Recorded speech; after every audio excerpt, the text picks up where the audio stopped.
Bueno, durante la última semana hemos altamente estado preocupados de la situación que se está viviendo con la cantidad de camas UCI pediátricas debido al aumento de las enfermedades respiratorias. Prácticamente todos los días le hemos ido contando de la evolución en la región de los lagos, pero también en la región de los ríos, en la región de la Araucanía. Y lo que más llamó la atención fueron estos niños que debieron ser trasladados desde Chiloé vía aérea hasta Antofagasta y hasta Coquimbo. Pero queremos ver la realidad actual del Servicio de Salud del Reloncaví, que tiene injerencia en las provincias de Yanquihue y de Palena. Por eso estamos con su directora, Bárbara del Pino, para que nos cuente la realidad, porque sabemos que está el sistema muy estresado, pero ¿hay camas suficientes? ¿Se han podido reconvertir camas UCI?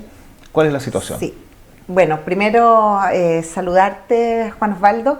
Gracias por la invitación a tu programa.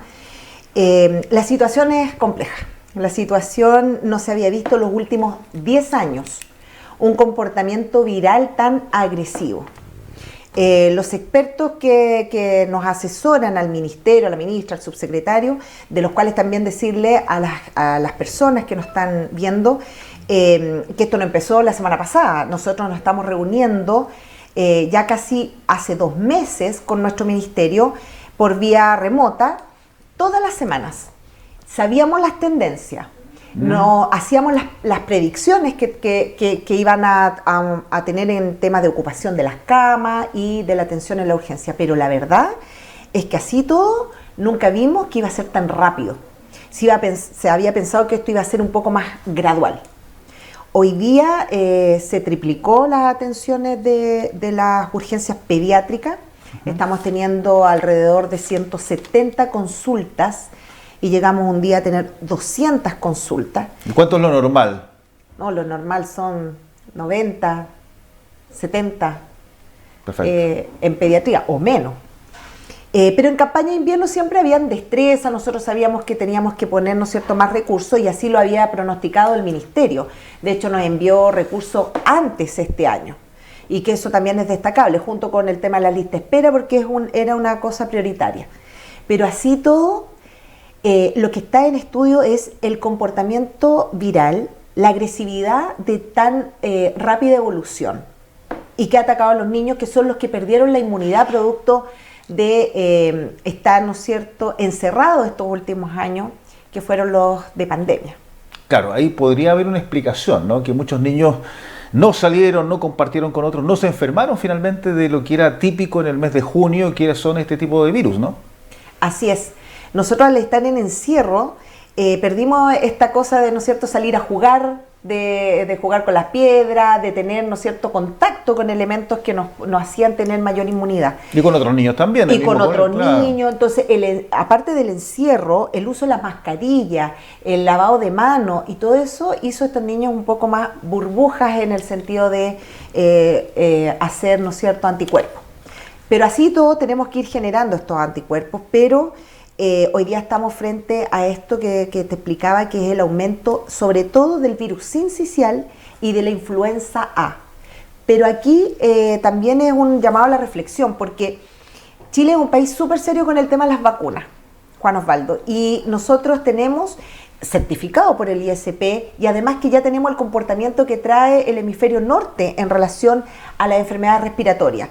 Entonces, cuando vimos que esto se iba a disparar, empezamos con el proceso de vacunación antes, pero aquí nos encontramos con una población que quizás está desgastada, que ya no cree, que piensa que esto ya pasó, que no hay que vacunarse, que está cansado también de ir, ¿no es cierto?, con la cantaleta de la vacuna, de protéjase. Y en los colegios nos vimos incluso con muchos apoderados que presentaron recursos de protección para no vacunar a sus niños. La vacuna de la influenza es obligatoria en nuestro país y aquel apoderado que no quiera tiene que decir que no quiere. ¿Ya? ¿Es obligatoria para qué edades? Para que todos tengamos claro aquello. Claro, hasta quinto básico y es obligatoria en los grupos focalizados que tenemos, pero en realidad es obligatoria en tiempo de pandemia ahora para todos aquellos que quieran ponerse la vacuna. La hemos hecho extensivo, pedimos una autorización ya hace 2 semanas a la Seremi de Salud y hoy día vamos a ir a los colegios, ya fuimos a Salesiano, fuimos a hablar con los directores para que nos dieran el permiso de entrar y poder vacunar en los propios colegios, ¿no es cierto? Pero a quien quiera vacunarse, o sea, a todos los niños, hasta cuarto medio. Porque lo que vamos a generar ahora es esta vacunación masiva para tener cuidados en los hogares, porque muchos de los niños que han quedado contagiados, yo le he preguntado a las madres ahí mismo en los cubículos, en las atenciones de urgencia, y me dicen, yo le pregunto, ¿cómo se contagió? Si es tan chiquitito, lo lleva hasta el mall, ¿qué pasó? No, directora, lo que pasa es que mi hijo que va al colegio estaba resfriado y llegó resfriado a la casa. Entonces, estamos vacunando todo para hacer este cuidado efecto rebaño. Correcto. Y por lo tanto, ¿van a seguir en otros colegios? Porque Salesiano, claro, es uno de los grandes que hay acá en Puerto Montt, es un colegio católico, pero están los colegios públicos, están los colegios privados. ¿Qué pasa con ellos? Tenemos focalizado 23 colegios. Lo que pasa es que citamos a reunión a todos los directores de estos 23 donde estaba más baja la vacunación y llegaron 6. Aquí no, por eso que yo te decía, yo creo que también se perdió un poco del tema de la conciencia, otra vez me están citando. Y cuando le comentamos a los directores de jardín infantiles, de colegio, lo que estaba pasando y la tendencia y cómo estaba evolucionando esto, que los niños que se contagian en 12 horas, yo puedo tener un niño en la mañana que está con un cuadro más o menos de resfriado y puede después de 12 horas estar con un cuadro grave de respiratorio conectado ya a una cama crítica. Así de crítico es la situación de nuestros niños. Y cuando le contamos esto, entonces... Qué bueno, directora, que ustedes den estas charlas, que hablen de esto. De hecho, el compromiso de las cosas, de las crisis salen cosas buenas, es que de aquí para adelante siempre vamos a tener primero estas reuniones para darle el propósito, para contarle en qué estamos. Y después que se haga eso, nosotros vamos a ir a vacunar, porque ellos nos decían, claro, aquí decían vamos a ir a vacunar tal día, llegaban las enfermeras, vacunaban, pero no teníamos el propósito o el sentido. Ahora, Bárbara, ¿cuál es la realidad, la fotografía en esta jornada respecto a las camas? Porque bien sabemos, el Hospital de Puerto Montt tenía una cantidad normal de camas UCI, 6 creo que eran, las históricas, pero ¿cuántas hay hoy día?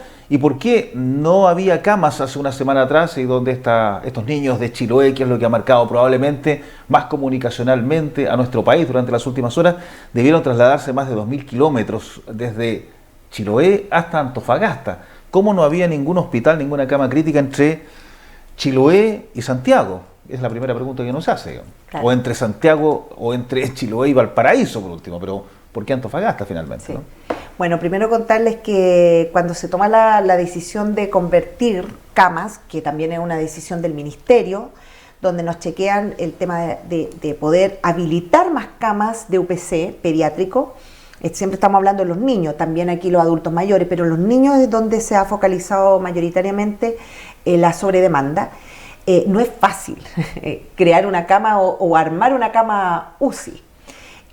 Hoy día podemos decir que los equipos, y yo aquí un agradecimiento especial a todos los funcionarios de salud del Hospital de Puerto Montt y también del Servicio de Salud y de todos en realidad que han colaborado con esto, los que han comprado, los que licitan, los que están haciendo el papeleo, pero también a los equipos clínicos y médicos. De 6 camas UCI, tenían buen el dato, de 6 camas UCI pediátricas, hoy día estamos en 18. Pasamos de 6 a 12. Y de 12 ahora a 18. Y en las camas UTI, que son las intermedias, pasamos de 6 a 19. Pero además vamos a tener camas de hospitalización domiciliaria. Vamos a abrir camas domiciliarias, que es la atención en sus domicilios de equipos clínicos que van para despejar camas también al interior del hospital. Esa es una estrategia donde vamos a tener de 60 a 70 camas disponibles con esta estrategia. Y de esas 18 camas UCI, ¿cuántas están ocupadas hoy? Mira, todos los días esto es dinámico, sí, porque claro, en este minuto quizás se ocupar, pero nosotros teníamos disponibilidad en la mañana de 2 camas. O sea, 16 de las 18 estaban ocupadas. Sí, pero se van liberando, van recuperando, van ingresando, pero también tenemos capacidad para ir creciendo más, porque ayer, por ejemplo, había un pacientito de un tumor cerebral que necesita una cama crítica, y nosotros la tuvimos para el paciente. ¿Hay espacio de convertir camas UTI todavía en camas UCI? Lo digo por la experiencia que hubo en el COVID-19. Nosotros todos los días, recuerdo acá, informábamos la cantidad de camas, y todos los días veíamos que en algún momento en la región habían en torno a las 90 camas ocupadas y después se creaban y llegaban a las 120, digamos, claro, por ejemplo. Ahí había una reconversión de camas sin duda, digamos. Sí. Nosotros vamos a seguir y tenemos el plan A, B y C, y lo vamos viendo según el comportamiento, como te decía. Pero nosotros hoy día, nuestros equipos clínicos de adultos están atendiendo niños, que fue un poco al inverso que pasó en la pandemia, donde, ¿no es cierto?, los pediátricos tuvieron que ir a atender adultos. Claro, y los espacios pediátricos fueron los que se cedieron justamente para hacer camas UCI adultas. Sí. Claro, y la sensibilidad siempre, todos quienes somos padres sabemos el tema, la preocupación cuando hay un niño de por medio. Yo creo que la sensación, la sensibilidad y el nivel de respuesta también que esperan es distinto. Así es, de hecho, yo tengo que decir que como he estado visitando los servicios clínicos, fíjate que es conmovedor ver el compromiso de nuestros funcionarios, incluso porque justamente algo que tú dijiste, es distinto el padre de un paciente, ¿no es cierto?, chiquitito, que el acompañante o el familiar de un paciente adulto. Hay una sensibilidad distinta y una preocupación distinta. Los niños muchas veces no verbalizan y cuando son chicos no pueden hablar ni decirte me duele esto, estoy pasando por... Entonces, hoy día tenemos muchas madres en plena lactancia y nuestro personal se ha preocupado de entregarles la colación rápidamente. Ayer veía y le pregunté, le di las gracias a la persona que estaba repartiendo las colaciones. Yo le dije, muchas gracias por lo que estás haciendo. No, lo haría y lo voy a seguir haciendo, directora. Y eso es importante, te fijas que nos hemos adecuado al acompañante de nuestros pacientitos que son los lactantes hoy en día.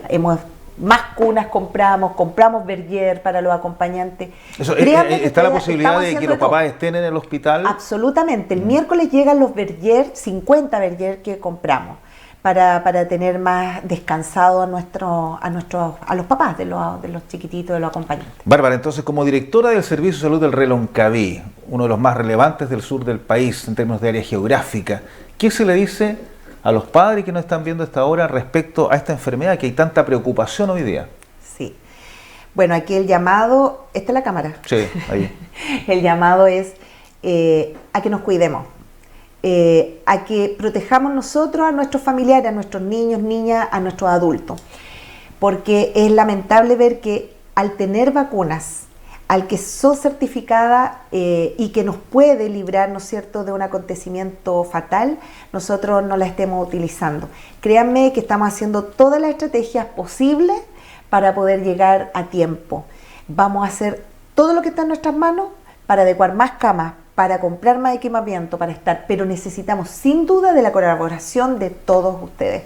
Así que acérquense a los puntos de vacunación, lo estamos publicando en nuestras páginas. Ustedes también pueden ingresar a nuestras redes sociales y ver dónde estamos vacunando en el Mall Costanera, en el Mercado Municipal, en Angelmó, en el edificio consistorial de la municipalidad, y vamos a seguir abriendo más lugares en los supermercados para que tengan todo acceso a estar protegidos. ¿Está colapsado el sistema? En este minuto no, porque colapsar es paralizar y no estamos paralizados. Estamos funcionando y estamos funcionando ahí hasta ahora bien, estamos surfeando la ola, como dicen mis equipos clínicos. ¿Qué debería ocurrir para que esto pueda empeorar o mejorar? Que pueda empeorar es que lleguen muchos más contagios al unísono y que además requiramos de otros servicios, estén requiriendo camas, porque eso también somos parte de una red y nos duele decirle a un servicio que no tenemos camas. Entonces, eso sería como el escenario más fatal. Así todo, también hemos pensado abrir cubículos de recuperación, donde esté, ¿no es cierto?, la central de oxígeno, que podamos tener puntos para poder seguir convirtiendo camas intermedias y UCI, pero no es la idea es que no lleguen. Sí, claro, es que pero no frente a un cuadro, así era la idea también durante la pandemia, el tema es qué capacidad de reacción. ¿Qué pasa con el hospital antiguo que se utilizó como hospital de campaña durante el COVID-19? ¿Esas camas, eso está habilitado como para utilizarlo eventualmente? Sí, mira, esta estrategia se pensó cuando vino la ministra, ¿no es cierto? Y se aseguró la apertura de 30 camas para tenerla a disposición de la red, porque estaba tensionada la urgencia y no teníamos dónde, ¿no es cierto?, hospitalizar. No estaba pensado para esta contingencia. Sin embargo, todos estos proyectos... Porque perdón, ahí recuerdo que se habilitaron en su momento como 100 camas para el COVID. Claro, ¿no? Y después se cerraron. Y eso quedó ahí en desuso y cuando el tiempo pasa, ¿no es cierto?, las cosas se van deteriorando. Nosotros tuvimos que volver a chequear si estaba óptimo todas las canalizaciones de gases clínicos, el tema de las corrientes débiles, el tema de eléctrico, de calefacción. Y ahí se tuvo que invertir un poco más de lo que estaba presupuestado, porque estaban bastante deterioradas. Hoy día podemos decir con certeza que estamos pensando en abrir las camas en octubre. Esperamos que sea antes y estamos haciendo todo el esfuerzo para que sea antes. Ya estamos comprando las camas, están en tránsito, en 40 días más llegan y vamos a abrir las 30 camas este año. Pero en octubre no es una fecha muy distante con todo lo que se está viviendo en el invierno. Lo que pasa es que, como te decía, esta estrategia no se pensó para invierno, para esta Pero deben contingencia. adaptarse a las estrategias cuando hay contingencias, me imagino, ¿no? Exacto, por eso. Pero nosotros la adelantamos un mes antes de lo que estaba pensado. A todas las autoridades se eligieron, porque se había dicho julio. Después en agosto, octubre, bueno, posiblemente sea entre julio y agosto.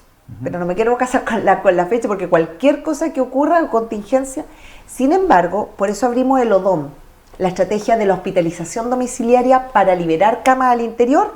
Se van a atender ¿Hospitalización para qué tipo de enfermedades o patologías son para esas? Son para patologías básicas y de acompañamiento en domicilio que lo pueda hacer un familiar y con el apoyo, ¿no es cierto?, constante de un equipo de médicos, de enfermeras, kinesiólogas, terapeutas ocupacionales. Bueno, pero no me contestó la pregunta que mucha gente se está haciendo y que se ha hecho durante estos días. Con la experiencia que se obtuvo durante la pandemia, donde se trasladó mucha gente, nosotros veíamos gente que llegaba de Santiago acá o viceversa con la Fuerza Aérea, etcétera, que fue muy utilizada y además muy beneficiosa. Con esa experiencia, ¿qué ha ocurrido? ¿Por qué ha tenido que trasladarse gente o niños de Chiloé a Antofagasta? ¿Por qué no había más disponibilidad de camas en los hospitales entre Santiago y Chiloé? Eso es lo que cuesta entender. Sí. ¿Cuál es la explicación para eso? La primera explicación es que, como decía al principio, el comportamiento viral se empezó a ver cuando los niños empezaron a consultar, porque es la realidad y de ahí se toman muestras. Y nunca habíamos visto que casi el 80% de los consultantes quedan hospitalizados. Así de rápida era la evolución. Perfecto. Entonces, jamás se proyectó tan rápida la ocupación de las camas. Por eso que nosotros tuvimos que rápidamente empezar a usar decretos excepcionales. Te digo que yo he firmado todo bajo legalidad con mi abogado y todo, pero he tenido que autorizar de puño y letra para adquirir equipamiento y todo para llegar antes de lo previsto con estas camas. En ese minuto no se pudo recibir, pero después sí teníamos la capacidad de las camas y de hecho tuvimos 2 pacientes de Chiloé hoy día hospitalizados. Hemos podido dar respuesta a la red, pero en ese minuto no, y tú no puedes esperar a decirle mañana o mira, en 2 días más voy a tener la cama. Se tiene que decir inmediatamente, no tengo capacidad para que se activen otras instituciones que tengan disponibilidad. ¿Y hay coordinación con el mundo privado también, que es la otra pregunta que hace mucha gente? Súper buena tu pregunta. Efectivamente, nosotros hace 3 semanas tuvimos una reunión público-privado. Cuando estábamos viendo esta tendencia, rápidamente nos reunimos y a diferencia de Santiago, donde hay disposición del mundo privado con alta complejidad, acá nuestra realidad es que el hospital de Puerto Montt es el de mayor complejidad. Por lo tanto, nosotros las clínicas nos piden hospitalizar. No es al revés. Entonces, la pregunta fue, ¿podemos tener camas más complejas en las clínicas? Y me dijeron que iban a tratar, vamos a ver, pero la verdad es que ellos no tienen complejidad pediátrica en las clínicas, excepto la clínica Andes, que tiene cupos, ¿no es cierto?, 6 cupos. Y sé que están haciendo el esfuerzo y están optimizando también. O sea, el mundo privado no tiene camas UCI pediátricas a disponibilidad. No, y armamos unas camas básicas pediátricas en la clínica Puerto Varas, porque es un DFL 36, que es una modalidad jurídica que tenemos, ¿no es cierto?, los servicios de salud, que es como un brazo extendido del hospital. Y ahí armamos 6 camas básicas. Creo que eran 4 o 6, ahora van 6 camas. Y la coordinación con los otros servicios de salud del sur, entiéndase el mismo Chiloé, en Coyhaique, en Punta Arenas, en Osorno, en Valdivia, en Temuco. Sí, estamos conectados por red, pertenecemos a una misma macrozona sur, así que estamos con una plataforma que se llama UGCC, que es la Unidad de Gestión de Camas. Estamos todos los días reportándonos, es lo primero que se hace. reportar la disponibilidad de camas y la ocupación de las camas.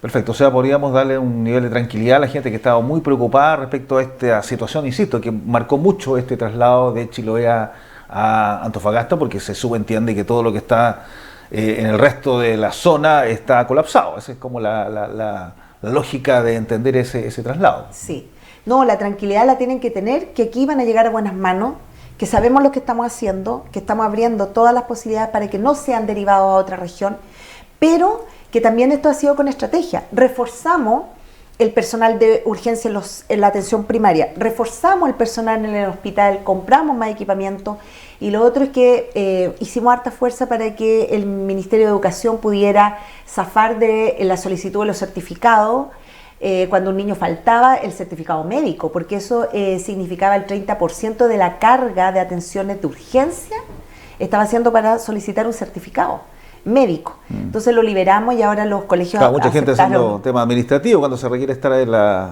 sala de urgencia o atendiendo a una persona. Sí. Y a propósito de educación, esta idea del Colegio de Profesores que la han planteado a nivel nacional, a nivel regional, de modificar el calendario de las vacaciones de invierno, adelantarlas. ¿Qué opinan ustedes como Servicio de Salud, en este caso, pensando solo acá en la región? Bueno, eso es una materia que no es de mi... por cierto, es de educación, pero sí, me imagino hay una coordinación, me imagino que lo han visto, ¿no? Sí, por supuesto. Solamente quería aclarar que no era de mi definición, sí. Pero sí, claro. Lo que hemos conversado y escuchado al mundo clínico, que sería quizá una buena decisión adelantar al menos una semana. Esto se conjuga con otras cosas, que hay muchos padres, ¿no es cierto?, que no tienen con quién dejar a los niños, entonces hay un miedo a perder los trabajos, sobre todo que las cuidadoras casi siempre somos las mujeres, y ahí se hace un llamado a la flexibilidad, ¿no es cierto?, de volver, que el empleador pueda darle facilidad a las mujeres para poder tener teletrabajo, aquellas funciones que se puedan. Pero sin lugar a dudas que quizás al pensar adelantar una semana sería un respiro, porque estamos en la semana 22, vamos a entrar en la semana 23, y se espera que el pic sea en la semana 26. O sea, los casos van a seguir aumentando, por ende, ¿no? O sea, para que todos entendamos aquello, la gente que está en la casa también. O sea, todavía no llegamos al pic de las enfermedades. Todavía no llegamos. Por lo tanto, hay que estar preparados para 2 semanas más. Así es. ¿Y ahí están preparados ustedes con la holgura del sistema? Y ahí estamos preparados con el plan que yo te decía, que vamos a estar atentos al comportamiento para activarlo. Y científicamente, los médicos que dicen con adelantar vacaciones, ¿en qué ayuda eso, por ejemplo? Eso ayuda sin lugar a duda a que no tengamos eventos adversos, centinelas. Pero no ayuda a generar la inmunidad. Por eso que yo te decía que hay mucha discusión. Tampoco ayuda al tema de la reactivación económica. Claro, al tema la inmunidad se logra con con que haya niños que se contagian, digamos. Sí. Que no hagan la enfermedad grave, Exacto. pero que sí tengan una inmunidad física. Pero una cosa es generar la inmunidad y la otra es que podamos tener algún evento centinela con algún niño que pueda fallecer. Entonces, por eso es que en la última semana del PIC necesitamos tener algún tipo de resguardo. Y por eso se sugiere que no sea un mes de vacaciones anticipado, pero sí al menos una semana. Bien, pues hasta una próxima oportunidad. Seguramente vamos a estar conversando la siguiente semana porque hay mucha información que está fluyendo, que es muy dinámica, las cifras van cambiando y por supuesto también todavía, como bien decía Bárbara del Pino, no se llega al pic. El pic va a estar a fin de este mes de junio, cuando siempre la fotografía que miraba Santiago, la región metropolitana, era precisamente lo que ocurría acá en el sur durante junio, porque luego ocurría aquello en esa zona en julio, pero esta vez todo ocurrió prácticamente junto y por eso esta necesidad de camas, de habilitar mayor cantidad de camas UCI o camas críticas para los más pequeños, para los niños. Le agradezco entonces a Bárbara del Pino, directora del Servicio de Salud del RE Loncaví. Hasta una próxima oportunidad. Muchas gracias, Juan Osvaldo. Muchas gracias a todos. Y nosotros, por supuesto, que le estaremos contando más detalles de cómo evolucionan las enfermedades respiratorias aquí en nuestra zona sur. Y saludamos, por supuesto, a la gente que nos ve desde la región de Los Ríos hasta la región de Aysén. Hasta cualquier instante.